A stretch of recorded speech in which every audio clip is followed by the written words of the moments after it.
I was born in Amos, which is Abitibi, like a mill and paper town.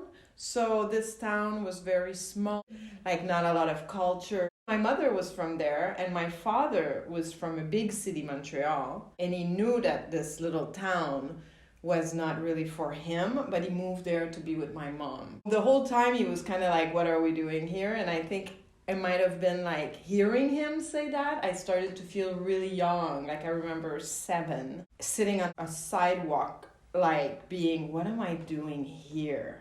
These streets are so big and empty and nobody knows I exist. And like really young, it gave me like an existential dread. I did my high school in South Shore. That was like an in-between. Like it wasn't a small town and it wasn't a big town I had liked. And it was just, to me, very depressing. And that was kind of the worst years of my life. Like it wasn't good with my parents.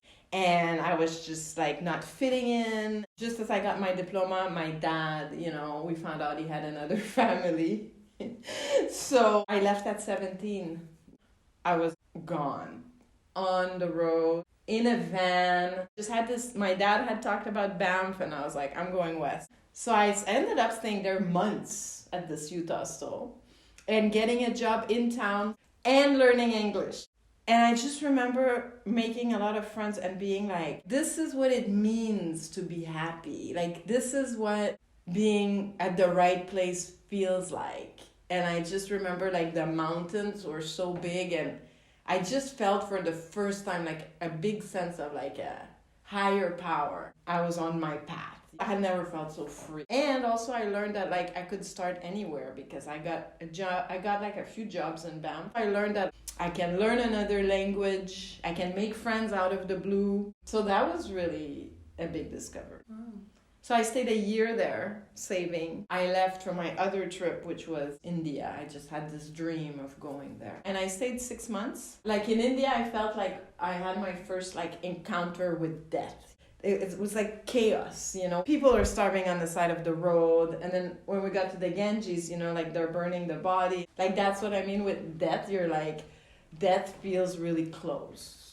After a month there, the chaos transformed into like a weird order through the chaos. It felt like everything had a double meaning. I guess maybe because like you're so close to death that everything that's alive feels more alive.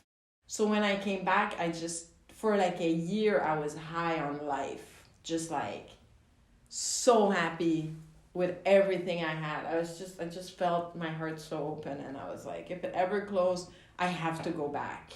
Like I didn't want to forget that feeling. And when the winter came, I left for my other trip, which was Guatemala, because I had seen a book at the library in Banff.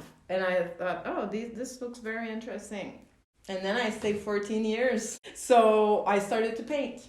And then I painted the women. And then one thing led to another and people liked my little paintings. So on my days off, I would go like to the tourist town Antigua and just sell them, and then all the stores would say yes and they were asking for more than I could paint. So I took my mom's inheritance. I printed like lots of Guatemalan style postcard and I flooded the town with them, and so that worked. And then I opened a little art gallery, and then I met this man who was Guatemalan and we had a child.